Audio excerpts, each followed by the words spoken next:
646 558 8656. Meeting ID is 851 4918 83. 851491883 password. 132069.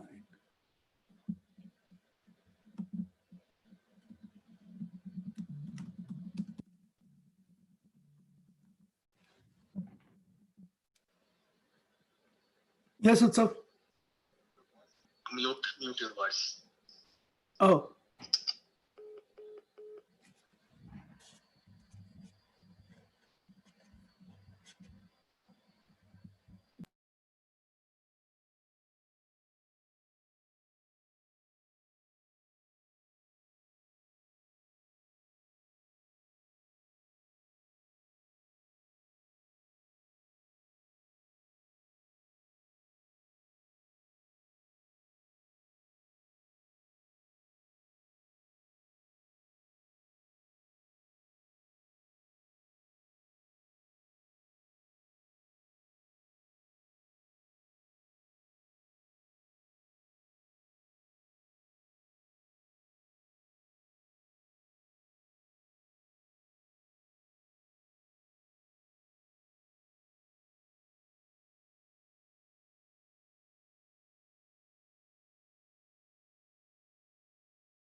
Masal Soda. नमस्ते अजय भाई.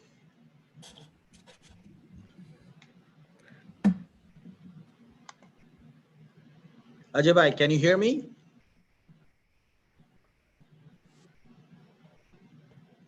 Masal Soda, 1 second. I think I lost my audio, but I'll be right back in a second. 1 second. I can hear you, Ajay bhai. Namaste Ajay bhai. Utsuda, this is Hindu Lounge number 16. That's correct. Hindu Lounge Uh, number 16. I know, so that we, as best we try, we still keep having a little bit of problems here and there all the time. But I hope that you can hear me now. Yes, I do. I can hear you now loud and clear. And I hope And our so audience. that this is a special show. I think I'm still having a little bit of audio problems, so let me make sure that the audio problems are fixed. If you can hear me, tell me, please. I can hear you loud and clear, Ajay bhai. Your sound is very good. If you can hear me, Perfect. yeah. Yes, I can. So, Utsada, this is a very, very special show. And it is a special show. It's our 16th show and, all of that. But we don't get to witness history in our own lifetimes very frequently. Okay, this is a special show because this week, Utsoda, this week on August 5th, all of us will be witnessing history. Utsoda, if I were to ask you, when did India get independence? And I know that you, being an astute observer of current events, will tell me an answer which I am probably looking for. But if I were to ask everyone on this who are calling in, who are dialing in, that when did India get independence? Probably the answer would be August 15th, 1947. Utsoda, in this show today, we are going to say that August 15th, 1947 was the beginning, was the beginning of India's freedom movement. It was not that it was one part where we got political freedom, but the real freedom movement still continues, and India has a long way to go before it becomes truly independent. So now, before I go into that, let me introduce the show. This is Hindu Lounge. Hindu Lounge is part of Hindu Pact, which is World Hindu Council of America, or VHPA's policy research and advocacy initiative. And as part of Hindu Pact, as part of VHPA, or World Hindu Council of America, every week we come live at 11 o'clock Eastern, and we talk about issues that are important to Hindus in America, the American Hindu issues, contemporary American Hindu issues. I am Ajay Shah. I am the Executive Vice President of World Hindu Council of America, or VHPA. And with me, as always, is Utsav Chakrabarti. He is the Executive Director of Hindu Pact and also the Director of Advocacy and Public Relations for World Hindu Council of America, or VHPA. Before we go too far, I also want to tell you that since last week now, we have been getting a lot of calls. People are joining in, and they are expressing their opinions, their views. Let me give out the numbers. The number is 1, and it's already pinned on our Facebook page, but I know that people are joining us on Twitter, on Periscope, and people are also joining us on YouTube. So we are simulcast on Twitter, YouTube, and on Facebook Live.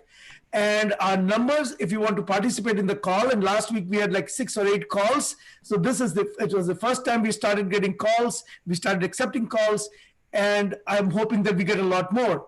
And I also read out the comments from Facebook Live on our show live, and I also mention people who are joining.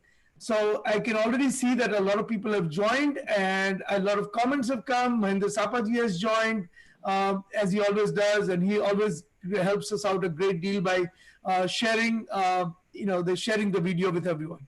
The numbers to call are 1646 558 8656. That 646 558 8656.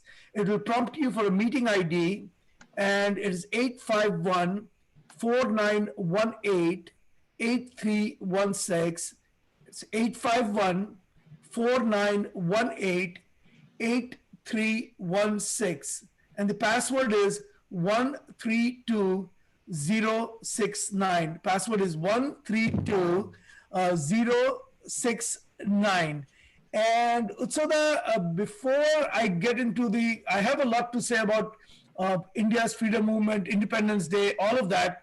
But first, I want to give you an opportunity to welcome our viewers. And Utsoda, I actually want to tell you that this time we already have Brij Gargji, who is waiting. Bridji, please wait for another couple of minutes. We'll introduce the topic and we'll get you right into the show. So please, thank you for dialing in. We already have a queue, and I heartily welcome Bridji. Namaste, Bridji. A couple of minutes and we'll get you in. Utsoda, on to you. Thank you, Ajay bhai, and thank you for this warm welcome. And thank you, everybody who is listening in. I already see a lot of people who are on the call. So this is a special day, as Ajay bhai said, because most of us who have lived through a part of the last, the 20th century, witnessed a movement that probably will be looked, in times to come, it will be looked back upon as a paradigm shift in India's, in India's 20th century history. And it was a paradigm shift because almost after 1,000 years, something happened that probably changed the course of 1.3 billion Hindus around the world, the course of their history. And I think, time will judge this moment very favorably, because we will go through the rest of the show why this happened, how this happened. But this was something that gave the Hindus of the world something to look up to, something to get inspired from. And I think that's going to keep happening over the generations as we keep looking back at it. So, Ajay bhai, we will go into the details of the Ram Janmabhoomi movement.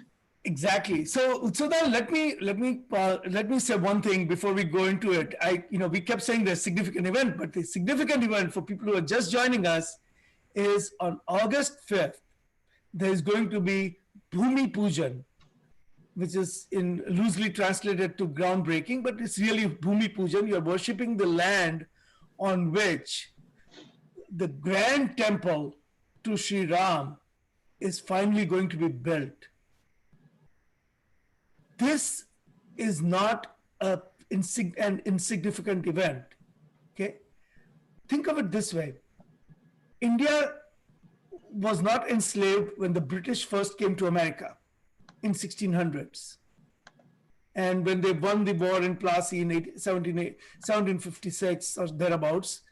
That was not the day India got enslaved. That was not the day that a foreign ruler started ruling India. The last Hindu king to rule India, was Prithviraj Chauhan in 1192. 1192. So almost 1,000 years, there was no Indian rule in India. In Delhi, In Delhi, in South and other places, in Delhi, of course. In Delhi, the capital of India, there were various places where Hindus ruled. There were principalities, there were strong kingdoms in the south, and all of that. I mean, there were kingdoms in the east. Maharaja Chhatrapati Shivaji ruled in the west for quite a while out of those. But in Delhi, there was no Hindu rule. 1947 marked the day Hindus started ruling from Delhi, which was a traditional capital even in the days of Mahabharata, Indraprastha. After 1947, Utsoda, on November 12th, 1947 marked a day when not a political entity, India, but Bharat Varsh, which is much more than a political entity that is India today that you see in the map. Bharat Varsh marked a huge day in terms of reclaiming its independence, and that is by reclaiming the legacy of Somnath. That was the day the Bhumi Pujan was done for Somnath. Where the temple, the grand Shiva Mandir, Somnath Mandir, one of the 12 Jyotirlingas, was destroyed multiple times by foreign invaders, and we started reclaiming the legacy of Somnath the day of November 12th, 1947. After that, December 6th, Utsoda, December 6th was a day when Hindus brought down another monument to their slavery, and that is the Babri structure, which was built on top of the Mandir, which, which was built to commemorate at the same spot where Hindus believe Sri Ram was born. Okay. So, And Utsoda, with that, I want to turn it over to you. Walk us through some of the significant events. I know that Bridji is still waiting. Bridji, thank you for your patience. As soon as Utsoda finishes, we will come to you and get your comments in. Thank you very much, Bridji. And several other people have joined. So Sanatani Hindu has joined, and several Shivanand Lakhera ji has joined. Welcome, Shivanand ji. Vic Khandelwal ji has joined. So welcome, Vic ji. We welcome you all. And Utsoda, sorry, been putting you on hold for quite a while, but go ahead and tell us something more about Shree Ram Janmabhoomi.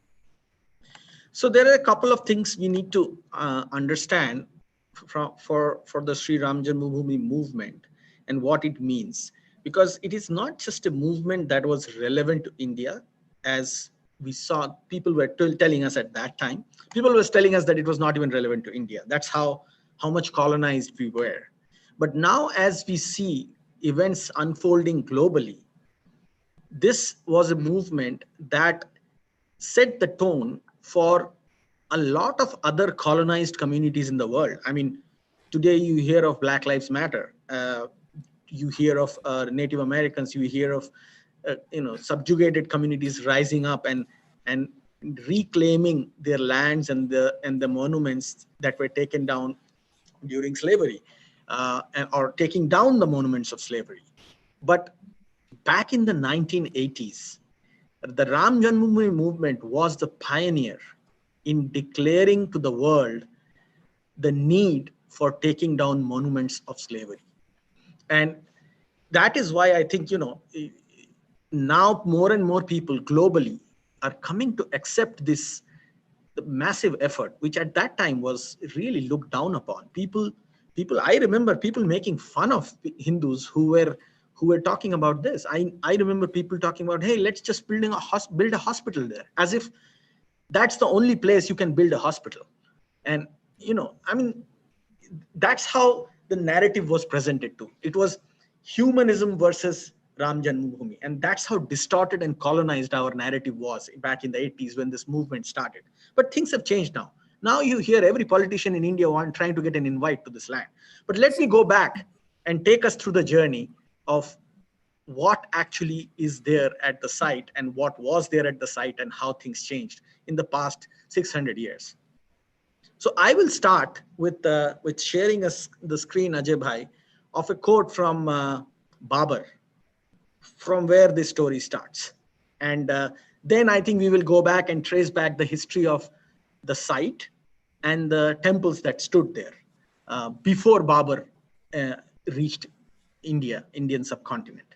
So just to give you an understanding of the level of aggression that not just Ram Janmabhoomi, but every Hindu site in the subcontinent faced. Here is a quote that I wanted to share.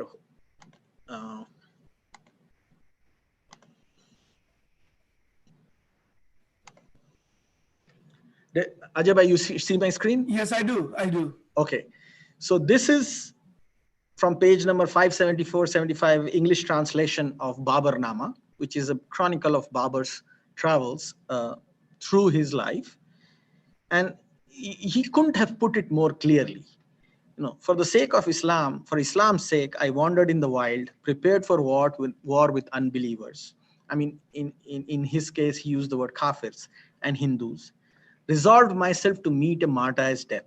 Thanks be to Allah, a Ghazi I became. Now, the word Ghazi needs to be understood in its real terms. The word Ghazi basically means any Muslim who actually fights and kills non-Muslims for the cause of Islam.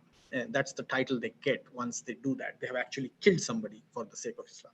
So I'm quoting somebody here, so I don't want people, I'll get a bunch of emails from people saying that they're offended for me saying this. This is just a quote from what Babar wrote, so they can get offended at Babar for writing this.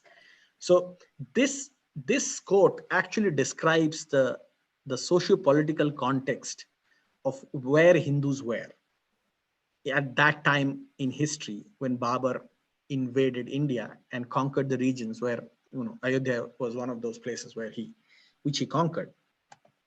So what I wanted to also talk about is the background of how this unfolded. So, this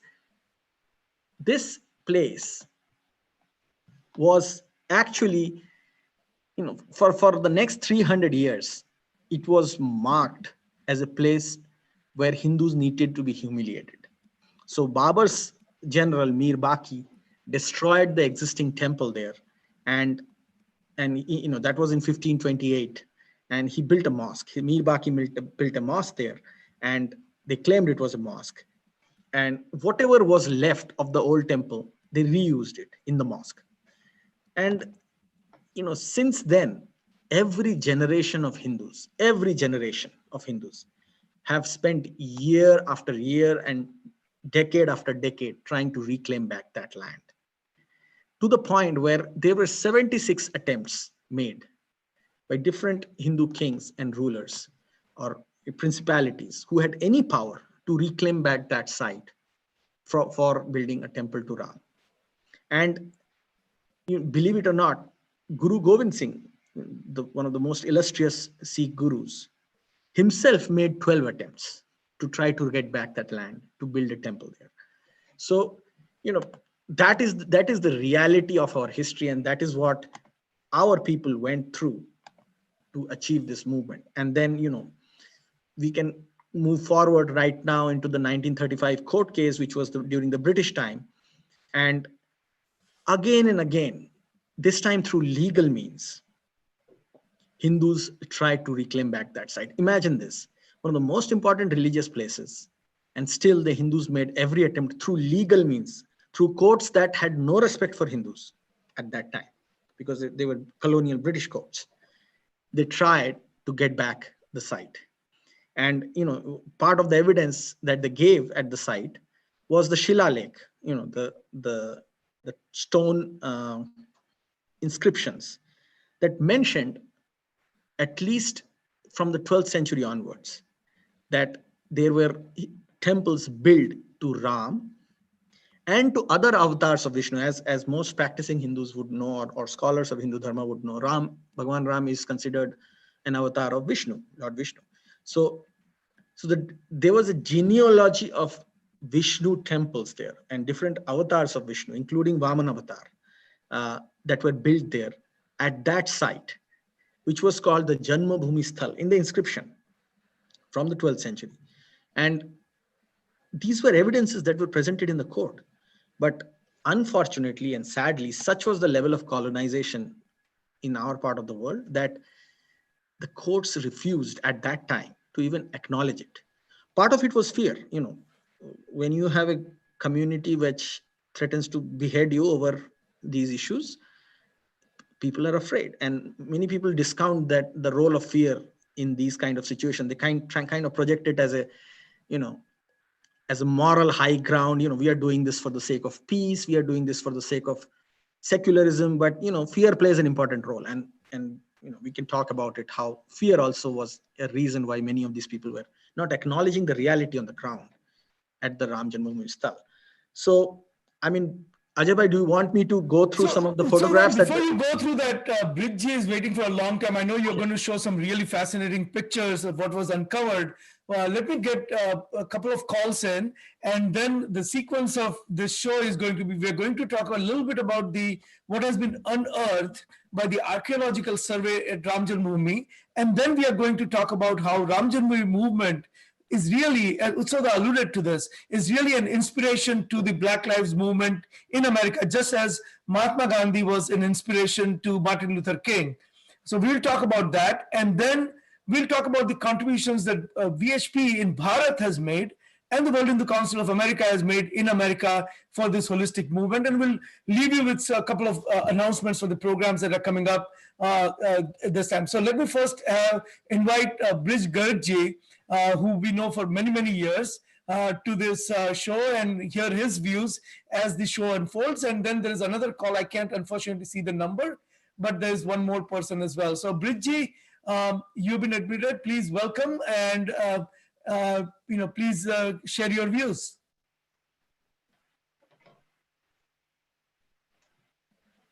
Bridgie, you're online.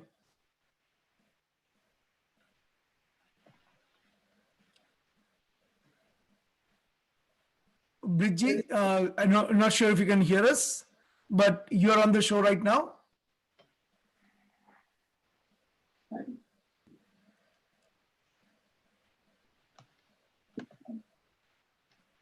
Bridgie, I might have to put you on hold just for a moment, because while you figure out your audio issue, or maybe you can call back. So, Bridgie, one last time, can you hear us? Okay, Bridgie, I'm going to move you to the waiting room, and I'm going to invite the person who is calling from 703 area code, and I don't know who that is, but welcome to the show. And please introduce yourself. Namaste. Hello. Namaste. Please introduce yourself. And yeah, my name is Vivek Gupta. Oh, namaste, Vivekji. Welcome to the show. Welcome to Hindu Lounge. Thank you. So please share your views.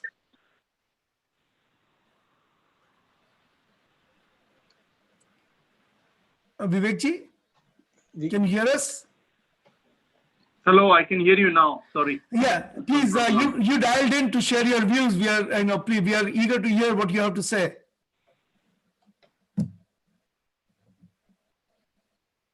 Hello.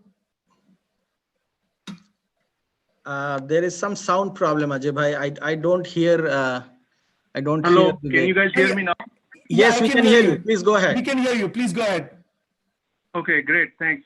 Yeah, I just wanted to call in and share my views that this is a historic moment, and also a historic movement that has been pending for a while in India. And I think it is very much relevant, not just for Indians, but also for Hindus around the world. So I think it's important to reach out to other Hindu communities from non-India originating, and make them aware of the fact that how important this thing is for their faith, which is Hinduism. So like people coming from, Latin America, South America, even other parts of the world. I think that might be a good thing, because right now I'm only seeing this is more like an Indian thing. I think it has to be very specific that it's not an Indian, but a Hindu thing. Absolutely. Thank you. Thank you for sharing your views. I absolutely, we agree with that. And thanks for calling. Please call again. We appreciate your calling and expressing your views. So namaste. Thank you again.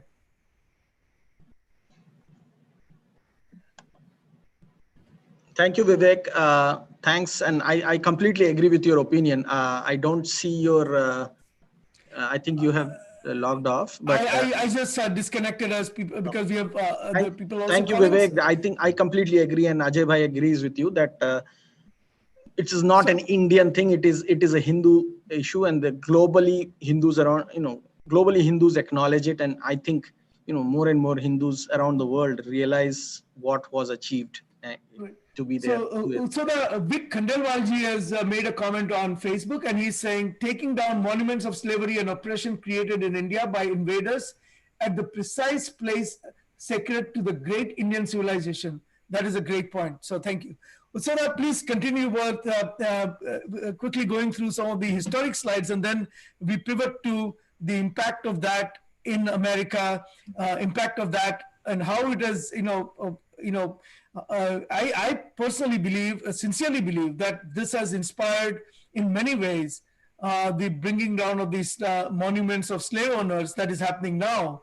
And that draws its inspiration from how Ram Janmabhoomi, how the Babi structure which stood at the birthplace of Shree Ram was taken down. But please go over the history, and here are some great pictures that show what kind of atrocities were committed and what kind of, why people targeted this particular mandir and not some of the other artifacts. Correct. So the reason I wanted to show these slides is because I wanted to call out the hypocrisy and the intellectual dishonesty of the ruling elite in India from since in the British left, from the 1950s on the way to like the early 21st century. And the reason I'm showing these is because despite all the evidence that was unearthed by the Archaeological Survey of India, led by a Muslim, K.K. Muhammad, he conducted these surveys, and he's telling again and again, showing evidence that there was a temple at the site that had that was an unbroken history of temple building, commemorating the birth of Vishnu Avatar on the site for at least 1,000 plus years.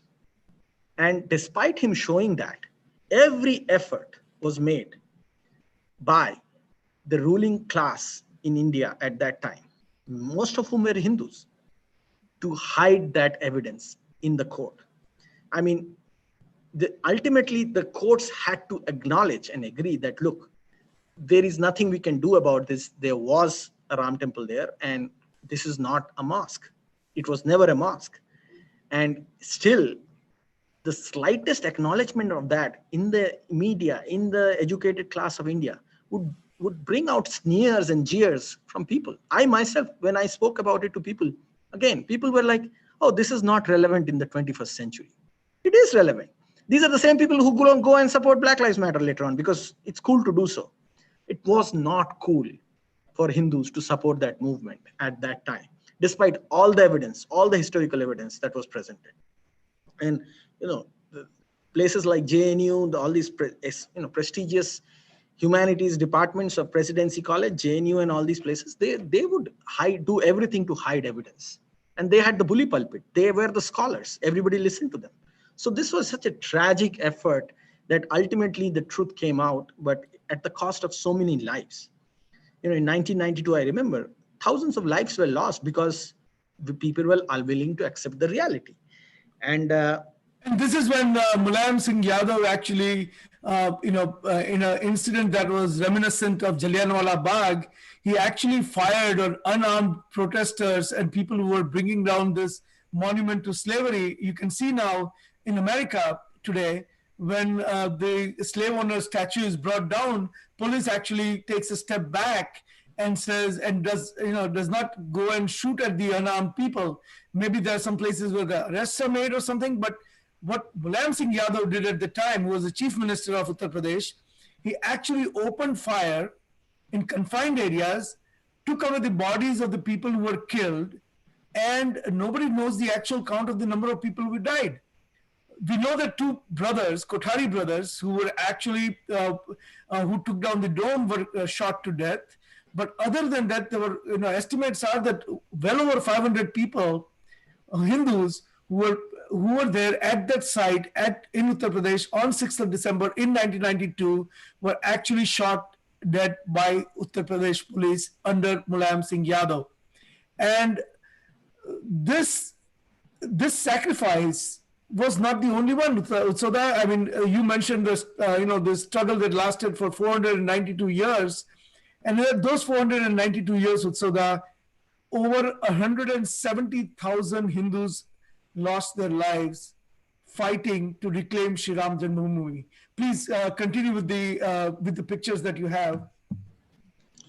Yes, Ajay bhai. So, I mean, this is, if you can see the shots here, this is the pieces of the temple, old temple, that were recovered after the excavations were done in 2020, when the new foundation of the upcoming Ram temple were being, prepared.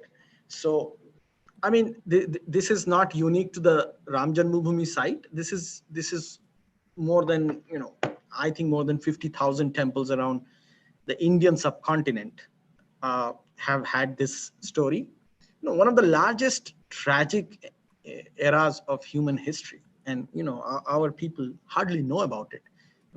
We are ashamed to talk about it, and it's really sad. But this is a very fresh movement that has changed things for us now. So I really believe that this movement has set the tone for a renaissance in the global community, not just the Hindu community, in the global community, where these symbols of slavery will be recovered back. And I think in India, there are people who are already talking about the Krishna Janmabhoomi and Kashi Vishwanath temple. So this will cascade into a new self-confidence. And given the current economic growth that the subcontinent is seeing, I think it's going to be a combined positive effect for reclamation of from our colonized past. So I want to go back to the history, and if you go to slide number 13 and make it a full screen, I want to acknowledge the person who was singularly responsible. Now, hundreds of thousands of people have lost lives. Many times people have tried, but the modern movement to reclaim the mandir at the site of Shree Ram Janmabhoomi was led by Shri Ashok Singhal-ji, who unfortunately passed away a few years ago in 2015. He was the General Secretary at the time of Vishwa Hindu Parishad in Bharat. And in 1984, he launched a movement. There was a Dharma Sansad in Bharat where saints gathered from all over. Following that, there was a yatra. And this movement was led by Shri Ashok Singhal-ji. In that Dharma Sansad, the saints and sages and the Hindu leaders made a pledge. The pledge said, in Hindi I'll say it, and then I'll explain it in English for people on this show, because people are calling from all over and they may not know Hindi. But they said, सौगन Ram की खाते हैं, सौगन राम की खाते हैं, हम मंदिर वही बनाएंगे. We pledge in the name of Shri Ram, we pledge in the name of Bhagwan Shri Ram that we will build the mandir to Shri Ram at that spot where Shri Ram was born. Okay, that was in 1984, which triggered the entire movement all over the country in Bharat, where people contributed bricks, they participated in awareness campaigns, all of that. And so the Vishwa Hindu Parishad of America, the World Hindu Council of America, was not that far behind. World Hindu Council of America also participated in this movement with a lot of awareness activities and all that. In 1989 was the centenary of Dr. Hedgewar, who was the founder of Rashtriya Swayamsevak Sangh. And on that occasion, the World Hindu Council of America did over 100 programs. Okay, over 100 programs were done by World Hindu Council of America to as part of the awareness campaign and Hindu awareness yatra in America. And we also, as part of World Hindu Council of America, at the end of this yatra, it was concluded in Connecticut. with a yagna, with 108 yagna kunds, or 108 small yagna fires, and the chief guest for that was Sudarshanji, who was the Sarsangachalak of Rashtriya Swayamsevak Sangh in 1989. So world, and we also sent the commemorative bricks as a ceremonial bricks for building of Ram Janmabhoomi temples from here. So So World Hindu Council of America played a role in awakening outside of Bharat. Please go ahead. absolutely. And Ajay Bhai, this when all these efforts were being made at a global level, Hindus in America, they were inspiring people in the Indian subcontinent back home in India, the importance for reviving this movement and reclaiming the site. All over the world, people were doing it. But the viciousness with which things were, and I'm coming back to this contrasting the two the Ram Janmabhoomi movement versus the secular trope that India produced in that period. I keep contrasting that is because I was a victim of that at a personal level. I had people in Bengal. I come from Bengal, so they're like, Ram is not important to us. Ram is not our deity. Hindus telling me that. This is a North Indian movement. Same was done in southern parts of India. So this was people tried to make it so divisive, and still they didn't succeed. Like, in those days I was a kid and I didn't know how to respond. Like today, if somebody tells me that, I tell people, the first mention of Vishnu Avatar Ram is in 2nd century BC, 2200 years ago in Bengal, in Chandraketugarh. There's a place in Bengal called Chandraketugarh where excavations have found mentions of Bhagwan Shree Ram. Bengalis don't know that. Many Bengalis don't know that. So Bengal has had a longer history of, revering Lord Ram as a Vishnu avatar than any other part of India, or equivalent to any other part of India. But such was the intellectual dishonesty in those days that an entire generation of people in Bengal, in southern part, in Tamil Nadu, and other parts of India, where attempts were made to brainwash them to portray this as a quote-unquote North Indian movement.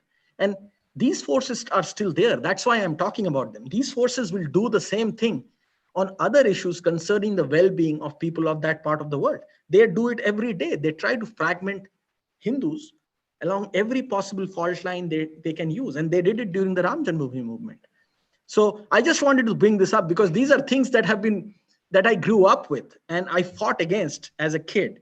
And today when I get a chance to speak to people around the world through this program, I wanted to talk about it. So I digressed a little. Also the point well made. I think if you go down to, we presented this one slide in previous Hindu Lounge, but I want to show this slide again because it eloquently makes the point you're trying to make. If you can go down to the slide, which is a contrast between what New York Times said about the statue that was toppled in UK and Babri structure, and just compare and contrast. Yes, this slide. And now Mukta Sharma ji is online. Mukta ji, I'll get you on in just a second. I just want to show this one slide to make the point Utsoda was making. New York Times in 1992, Hindu militants destroy the mosque, setting off a new crisis in India. 1992. New York Times in 2020, a statue was toppled. Can we finally talk about the British Empire? Well, why didn't you say, can we talk about the Islamic rule in India in 1992? Why won't you still bring yourself up to saying that? But that is New York Times. So let me get Muktaji, who had just dialed in. I think she just left. I don't see her. Muktaji, would you mind please calling again? Because I think your call dropped. I know I saw a couple of calls came that got dropped, at least 3 of them. So I want to ask them again to please dial in again, and we want to get you in the show as soon as you dial in. So my request, please, Muktaji, dial again, and 2 other people who dialed in and whose calls dropped, I request them to please call again. We will get you as soon as you call. We will get you in. Utsada, please continue with what you were saying. No, Some other good pictures. Yeah, I just wanted the audience to see some of the historical pictures that, that show the movement in all its strength, I would say. I mean, these pictures show that this was such a grassroots movement. It came from the people. It didn't have the bells and whistles of media publicity, of lights and glares of the camera. It didn't. It was the common people who brought this movement up. And at a time when India was being torn apart in 1984, the whole country was in tears at that time because of the events unfolding in our part of the world. But so yeah, the sorry, Muktaji has joined. Let's get Muktaji online. Namaste. You are on Hindu Lounge. And at a time when India was being torn apart. Muktaji, can you please mute your sound so we don't get the echo? Please go ahead. No, don't mute yourself. Don't mute yourself. Yeah, mute just your sound The that is speaker, coming from yeah. the computer, the speaker. Sorry, and I'll unmute you so you'll be able to speak. Yeah, please go ahead, Muktaji. Yeah, in fact, Jai Shri Ram to all of you. I am Ajay Sharma. Jai Shri Ram. Ajay, namaste. Namaste, Ajay ji. Yeah, using the computer of Mukta Sharma, so that's why, no problem. Excuse me for the confusion. No problem. Please, welcome to the show. Welcome to Hindu Lounge. Thank you for calling. Please go ahead. Yeah, this is my first call to Hindu Lounge, and I would see if I can participate more frequently. Thank I you. really like whatever Utsavji writes and says. But I Utsavji is awesome. I want to add another dimension to this Ram Janmabhoomi temple.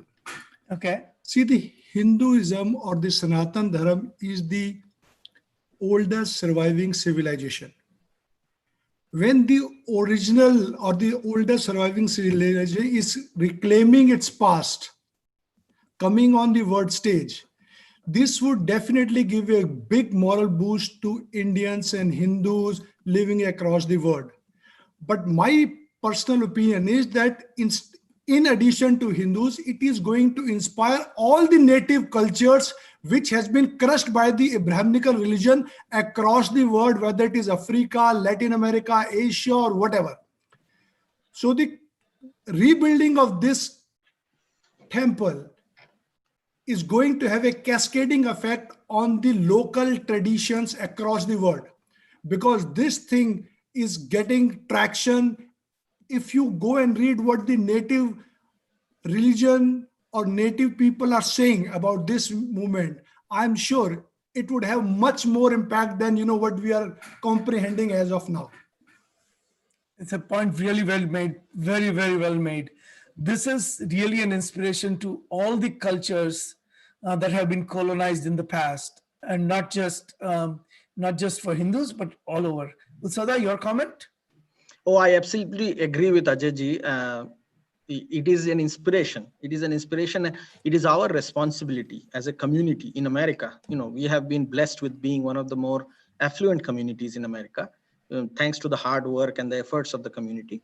We should be taking it upon ourselves the responsibility to do the outreach to all the native religions of the world, to all the native ethnicities of the world, and help them come out of the colonization and the destruction that has been wrought upon them by the belief systems that believe in supremacism and hegemony. We know who they are, so I won't repeat the names, but it's our responsibility to help them, and we should be working together on these issues. Ajay ji, thank you very much for calling, and we have Bridji again on the line. So Bridji, please go ahead.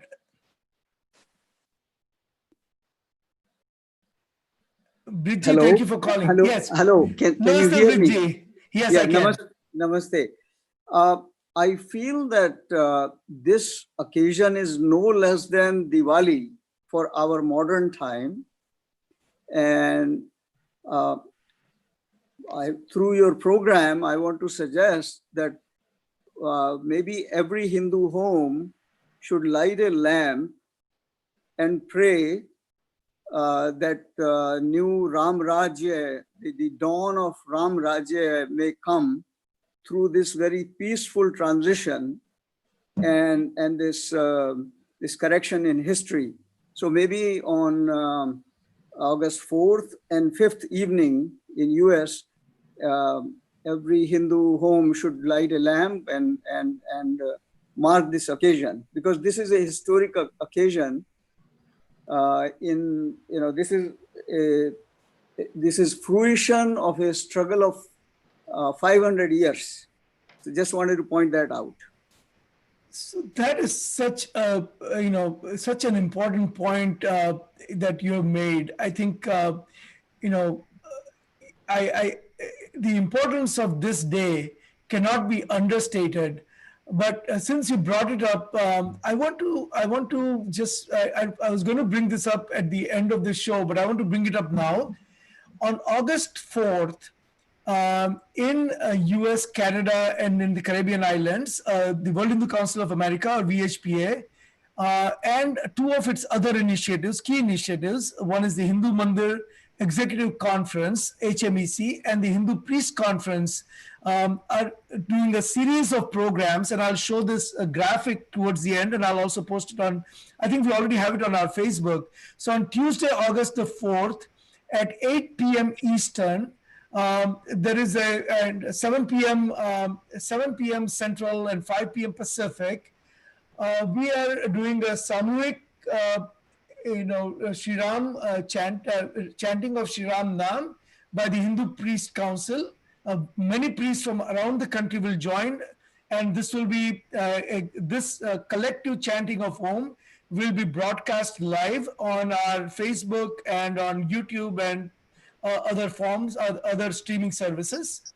From 8:30 to 9, there is a Ram Dhoon Ram Bhajans by Anup Jalota and Sanjeevani ji from 8:30 to 9, and that will also be live streamed on all the live streaming platforms.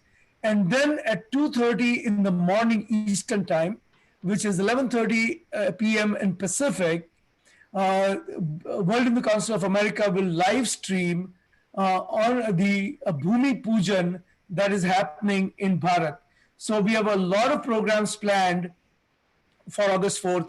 There's another program that we are working on as well, which we are still working out the details of that, where everyone can join together from their own homes and they can do the puja at their own home. And that is, so that program, so we have the puja that is going to happen at each home. We have the priest conference where the priests in American mandirs chanting the Shree Ram Nam Stotra from various mandirs. And we have this Anup Jalota and Sanjeevani ji's bhajans. There are going to be live cast Ram bhajans, and then culminating with the live stream of the Bhumi Pujan. All coming up, and we will be posting more details on our Facebook page and our Twitter handle and on Instagram. So, Bridji, very good point. I'm glad you brought this up. Please look for additional announcements around this. Thank you very much. So I turn it back to you. Yeah, Ajay bhai, I mean, thank you for bringing this up. And would you want me to share the screen again, or would you want to carry on with the... No, I think I don't think we need to share the screen again. But Utsuna, as we again, I think other people who had called, say Madhuri Dipti Reddy ji had called, and her call was cut off, and I want to just kind of invite Madhuri Dipti Reddy ji to call again. So that please, I want to bring up a couple of points. So if you, I know we always are short on time, but please bring up the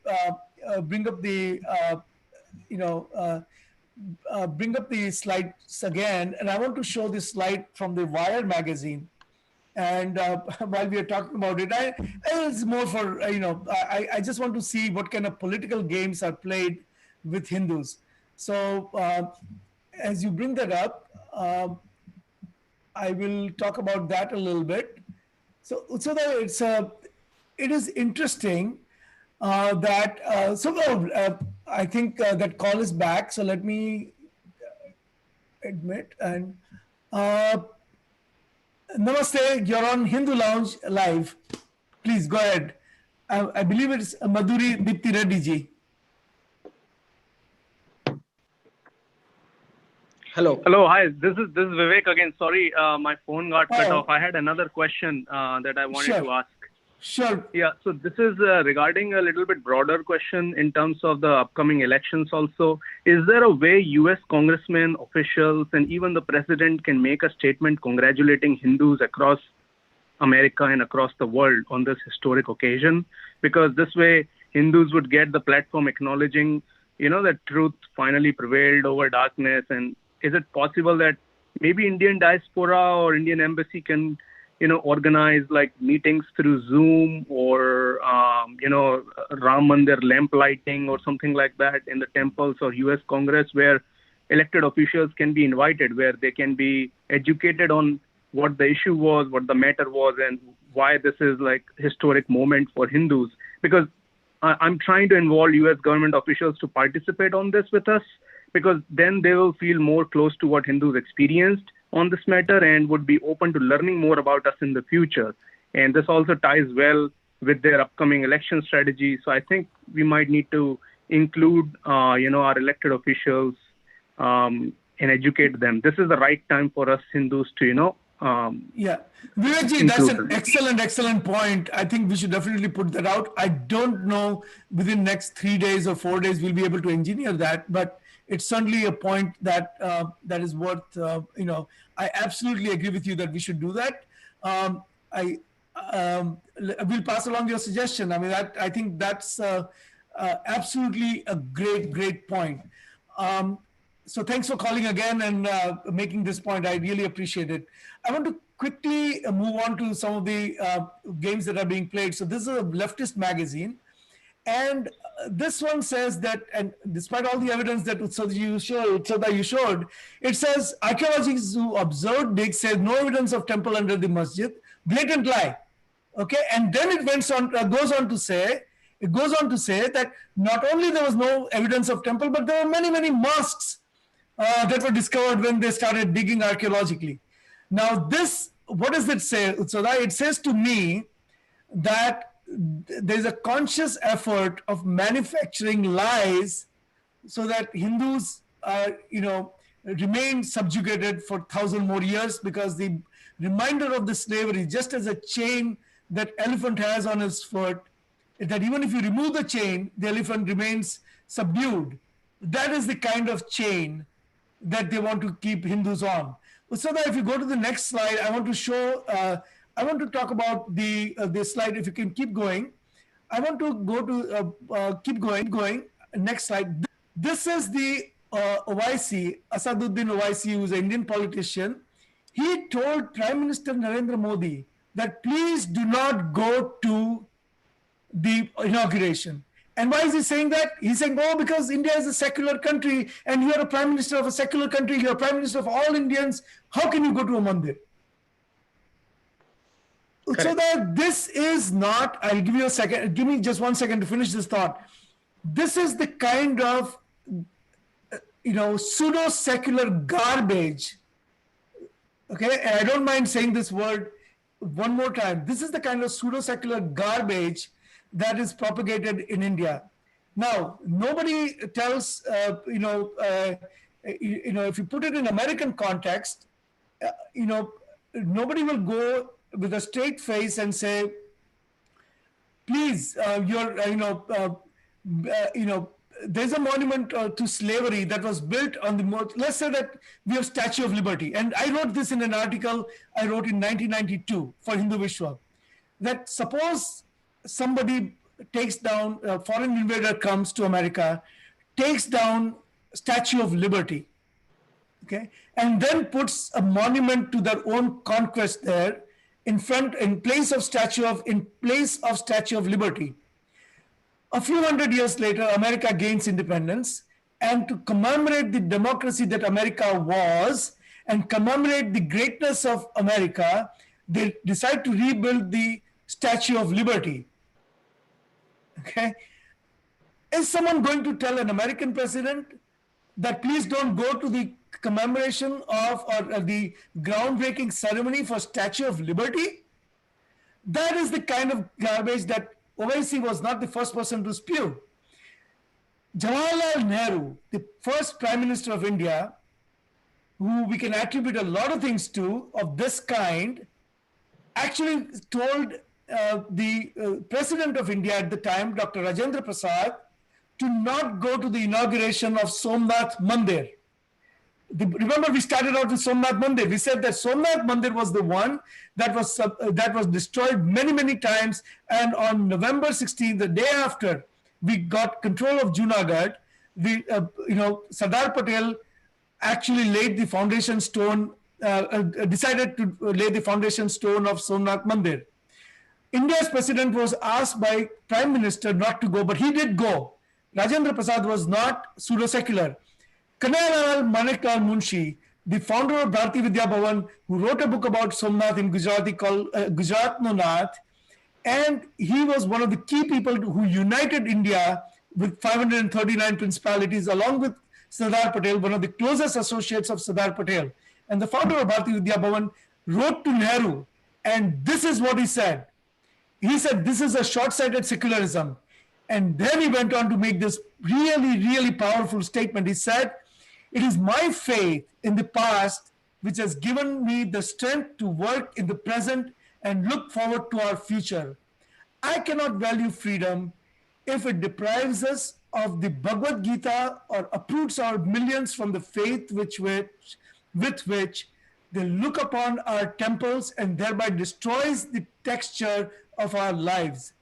This shrine, once restored to a place of importance in our life, will give to our people a purer conception of religion and a more vivid consciousness of our strength, so vital in these days of freedom and its trail. Utsoda, he said, I cannot value freedom if it deprives us of Bhagavad Gita or uproots our millions from the faith with which they look upon our temples. Okay? I want to take your view on that. Well, I mean, as that's the story of the Indian subcontinent, as you know, from 1947, even though we were physically free from the British rule, it took us generation and a half. It took us 30, 40 years to even acknowledge and understand what we had lost in the past 1,000 years. And I think, what you see today, and, there will be the Oases of the world, and there will be the Wire magazines of the world, there will be the New York Times of the world. But those, I think, in hindsight, will be footnotes of history. I was reading newspapers in India today.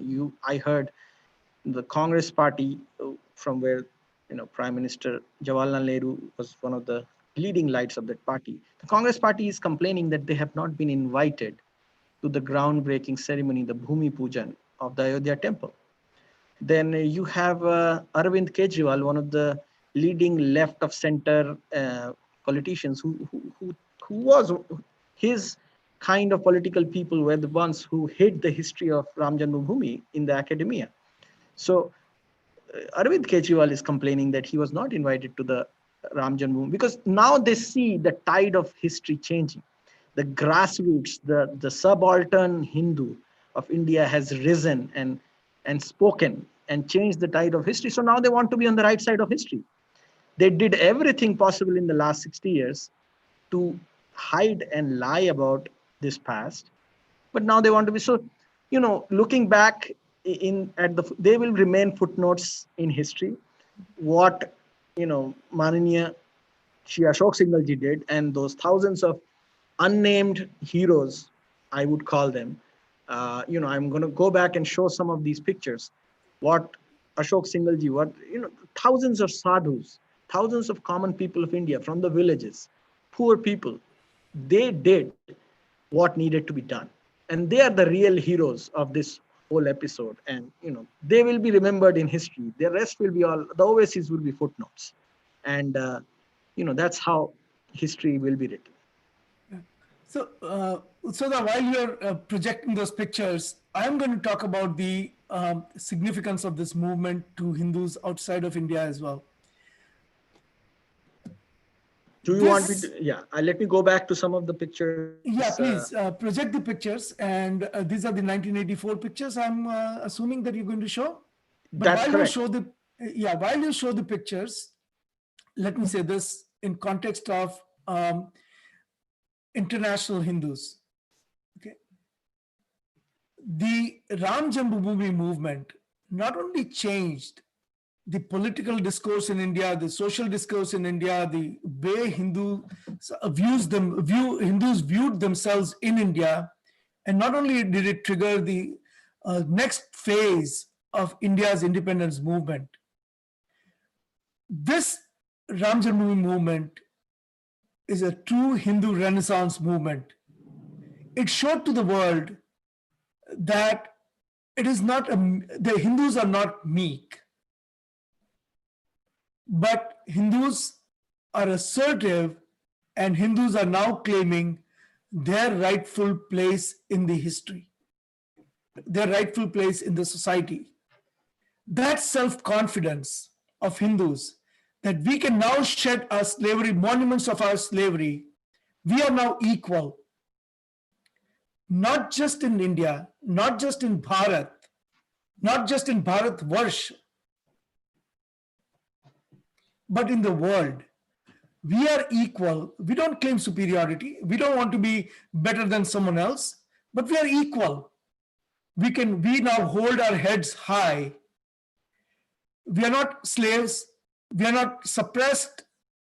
We are now equal, and we are now ready to share the gift that is Hindu Dharma to not just our next generation, but we are ready to share the gift of Hindu Dharma with the rest of the world. That confidence that Hindus, have gained, has been the result of the Hindu Renaissance movement, and that the first part of the Hindu Renaissance movement started when Hindus reclaimed Somnath. A second part of that Renaissance movement, and there are many more parts to come, is when Hindus started the reclamation of Shree Ram Janmabhoomi, and especially when they do the Bhumi Pujan on August 5th. This is the impact. All of us, whether we recognize or not, all of us, whether we claim it or not, but today in America, from inspiring the monuments of slavery coming down and inspiring Hindus to say with pride that I am a Hindu, garva se kaho hum Hindu hai, to a Hindu kid today standing up on campus, in high school, in college, and saying, I am a Hindu. Just to say that, if you trace back where it came from the Shree Ram Janmabhoomi movement that started in India in 1984. That movement has led to a kid growing up today and not be shy of his root or her roots, not be afraid that she or he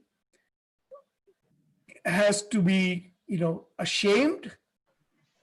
None of that. And so that is the lasting legacy, a beginning of a lasting legacy of Shree Ram Janmabhoomi movement. I'm sorry I took up a lot of your time, but please go ahead. No, I mean, I completely agree with you, Ajay Bhai. I think we are going to be running out of time, so we should probably cover quickly. I want to still go over the epilogue that you have so aptly picked. So that I think it's okay if we go a few minutes over on this historic occasion. Please tell me about the epilogue that you have. Well,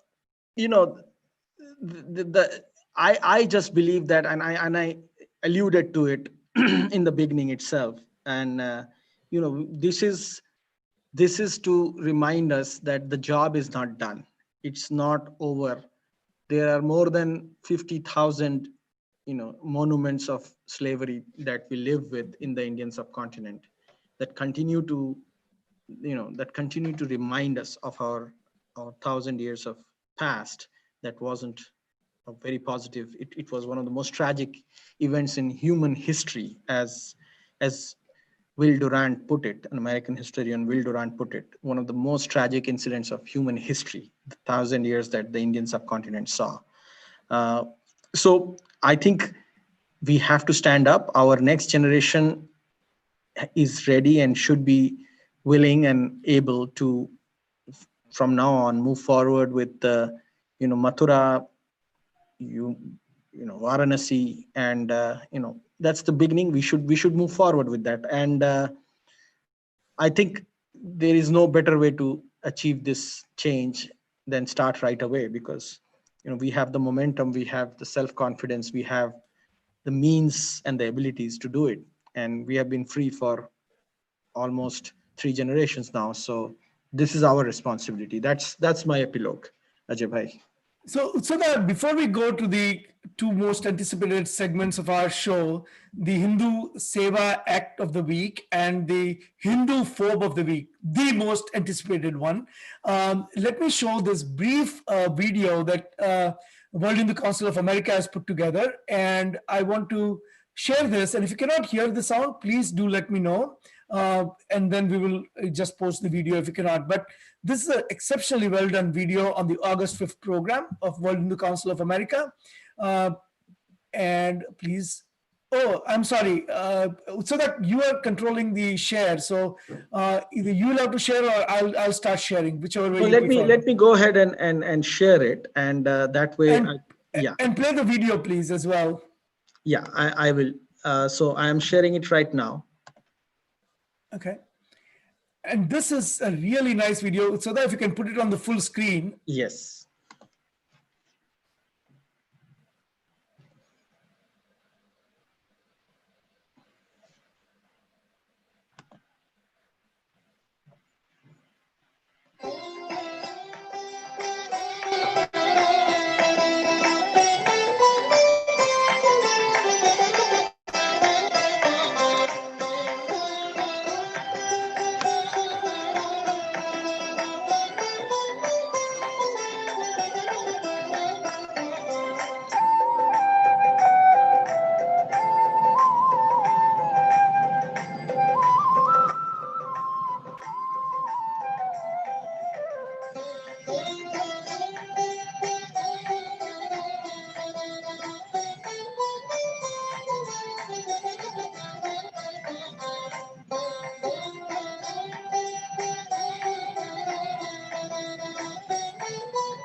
This is perfect.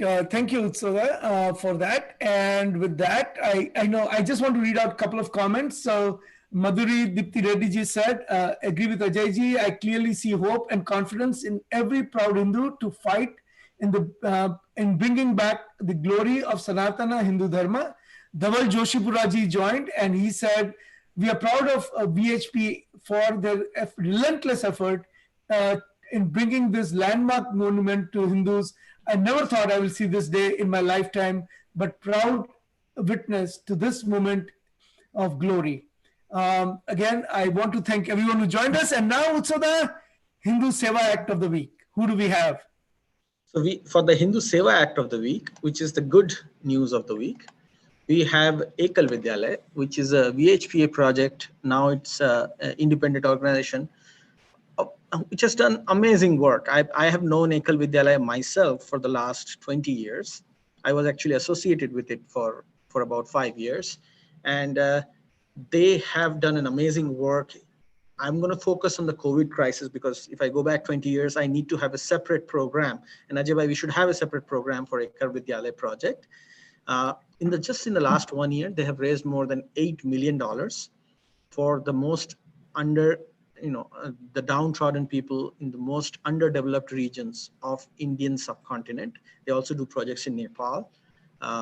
There's also, I think, if I'm aware, they're starting to do projects in Bangladesh as well. So in the COVID crisis, Ekal Vidyalaya has helped the poor people of India to connect with mask manufacturing companies and marketing companies, and they were able to produce low-cost masks. So this week's Hindu charity, Seva Charity of the Week is Ekal Vidyalaya, and I think, Ajay bhai, we should have a separate program on them. We absolutely should. I mean, really, really proud of the way Ekal Vidyalaya has done, service to the community in Bharat. In the remotest part of India, I was fortunate enough once to attend their meeting of their board of directors long time ago, and the amount of dedication and commitment.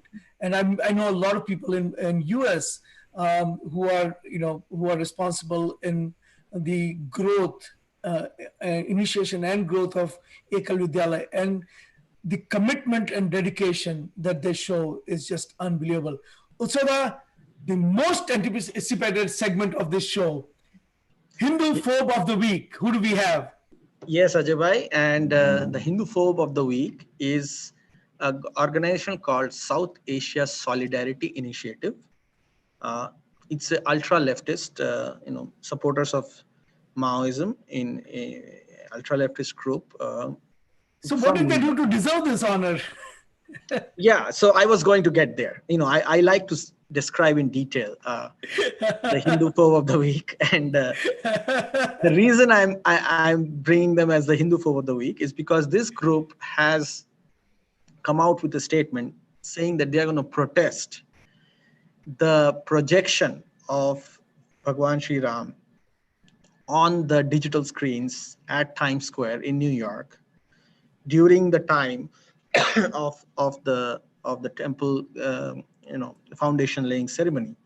So on August 5th in Times Square, there will be digital projections of Bhagwan Shree Ram, and this organization actually is going to come and protest it. Because so they're not just going to protest it. Actually, I don't know if you read the whole thing. It said not just protest. They said that come take a flip off, and take a picture while you are flipping it. So I think people who know what they mean know what they mean. They go a step beyond. They want Correct. To flip by off. flipping, I didn't want to use unparliamentary language. This is what they said. I mean, they said that we'll flip off Shree Ram Janmabhoomi Mandir. That's what basically they're saying. Yeah, so basically they're going to try to show the middle finger while this is happening, and they're asking people to take a picture while they're showing their middle finger with the picture. Shree Ram Janmabhoomi Mandir. Now that, I think they actually, so far of all the Hindu phobes, they actually are running to be number one, right? I mean, they're in tough competition with those that actually behead deities, Hindu deities, and those that actually call for forced conversion and death, because it actually affects a human life. I mean, this is just in poor taste and pure hatred that they are showing. And don't get fooled by the name South Asia Solidarity. These are all very carefully crafted nomenclatures. Interestingly, this group is also working with a Muslim Brotherhood organization called Stand with Kashmir. Stand with Kashmir has been exposed multiple times for funding and promoting events against Hindus and India in Kashmir, and they have been on record supporting Hizbul Mujahideen and Al Qaeda, which are both terrorist organizations. Most people in the world know Al Qaeda. So South Asia Solidarity Initiative is running an event with Stand with Kashmir, a Muslim Brotherhood group, which supports Al Qaeda. So you get the background and do the research. So I have one question for you. Did this group also kind of protested the taking over of the Hagia Sophia Mosque, which was a church, then it became a museum, and now it became a church. So I'm sure they were upset with that also, right? No, they weren't, because. Oh, they weren't. Why? No, because if you look into the Stand with Kashmir movement. The Islamist leader of Turkey, Erdogan, has fully supported it, and in most likelihood has also funded it. So why would the South Asia Solidarity Initiative, as they say in Hindi, make a hole in jis thali mein khate hain usme chhed nahi karte, to make a hole in the same dish that they eat from. But they so get the funded from. Maoists are supposed to be against all religions. I mean, why are they on, if they want to be flipping off Shree Ram Janmabhoomi Mandir, and I don't, isn't there some disconnect here somewhere? Well, as we had discussed in one of our earlier shows, there is a solid and very tactical cooperation between some of these ultra leftist groups and radical Islamist groups, because groups like South Asia Solidarity Initiative and Muslim Brotherhood, they share a common enemy, or at least they perceive that they share a common enemy, which is us. Oh, you don't say so. Come on, that can't be. So they are driven by a tactical objective to hate us, and many of their many of their events are funded by Muslim Brotherhood groups. So they got to do what they got to do, and this is what they do. But I think if we can expose, that's why we are discussing this, because we need to just show and expose the pure hatred that they show for Hindus and for anything that represents Hindus. And many of these ultra leftists also have a Hindu name, but what they don't realize is that once they empower these groups, these Al Qaeda related groups, they are also going to be targeted by the same people. I mean, you don't see any ultra leftist Sasi group in Pakistan or Afghanistan. They all run to India after that. They have come to India and seek refugee status here. So that I can see that the next brochure is going to have your picture on it. You are going to help their fundraising. That's all I can say. All right, Utsul Sada, we are way over time, but I want to thank all the people who joined today. It was a great show as always. Thank you for joining. Thank everyone. And Utsoda, as always, great job. And namaste, everyone. And namaste, Utsoda. Thank you, Ajay Bhai. And Aisha said, great job to you. You put this together so nicely and you keep the show together. I get a chance to express myself. Oh, come on, Utsoda. You're being too modest. Right. Thank you so much. And thank you, everybody. Namaste. And hope you all enjoy August 5th. And by the way, I just wanted to highlight the fact that on August 5th is also the 1-year anniversary of the removal of Article 370. And we, through Hindu Lounge and Hindu Pact, will be promoting some events. So visit our webpage, and we will, there will be an event with Professor Subhash Kak through Indic Academy on August 5th, 9 p.m. So just leave us a message and we'll post it on our Facebook page and give you details if you are interested. Thank you. So that it's a worthy cause. Please, everyone, please join. Please join August 5th for all the things that are happening from 8 o'clock in the evening till maybe 3 o'clock in the morning on August 6th. So we welcome you all to join. Thank you.